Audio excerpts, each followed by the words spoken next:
Hey there, Dan from Learn to Scale, and I'm here to tell you about the journey of my failed business. I'm the proud owner of a failed business. I don't know if you have. It's great to have one of them. You just keep it in the closet.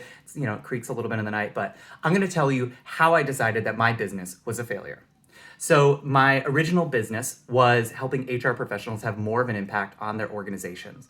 So I built a coaching program, I built some on-demand courses, spent a lot of time in HR communities. And through the process, and I really couldn't have predicted this, I learned that it was a really tough product to sell. And as a new entrepreneur, I didn't realize that professional development coaching, it was quite intangible. I mean, yeah, now you can hear it and be like, oh yeah, that is intangible. But a lot of coaching, a lot of support and resources say talk about the impact that your coaching program or your learning program has, and that's the tangible part of why someone would want to invest in professional development. And I did that, but it's still really hard to say, hey, you're gonna spend time and money with me and you're gonna get some type of return over time. And that was a very intangible product to sell, which made it really hard for business owners who made the final decision to purchase the coaching program. It was a tough sell. The second piece is that I learned that HR professionals ended up in the field because, mind blown, they like to help other people.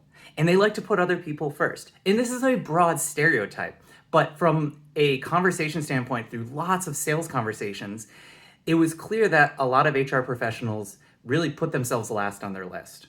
And so I was trying to sell an intangible product to people who were not excited to buy it. And in more like succinct terms, it was a nice to have, and the product itself was intangible. So it was really hard to convince people to buy it. The big nail in the coffin, though, of why I have a failed business was I partnered with an organization that allowed me to scale my outreach and my lead generation. And through that process, we reached out to thousands of HR professionals, exactly like my current customer base, and engaged them in messaging that seemed to draw them in, really get them engaged. And we have all the metrics there to show the conversions all the way to having meetings with me. And after about 40 some odd meetings through that process, it was very clear that my nice to have was not that compelling, and it didn't solve an immediate problem at organizations. And the HR professionals kind of validated this qualitative observation that this was a nice to have that they're not super excited to invest in. They see the value, but they don't think that they're worth it. And then it's going to be a tough sell to the manager, and they're just fine right now. So with all this friction, I decided, hey, I'm not going to be seeing a return on my time or investment anytime soon, and it's certainly going to be tough to scale. So I said, that's my failed business. And I closed up shop, and I went on vacation, and I went through a little grieving process.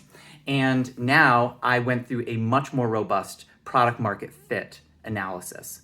And what I did is I actually documented what my steps were after I admitted my business had failed and created it in a nice little guide. And if you're interested in downloading it, just head to bit.ly/talktracklearn. It's linked in the post, but it's a free guide. It's just explaining how I went around finding new product market fit once I had admitted that my business had failed.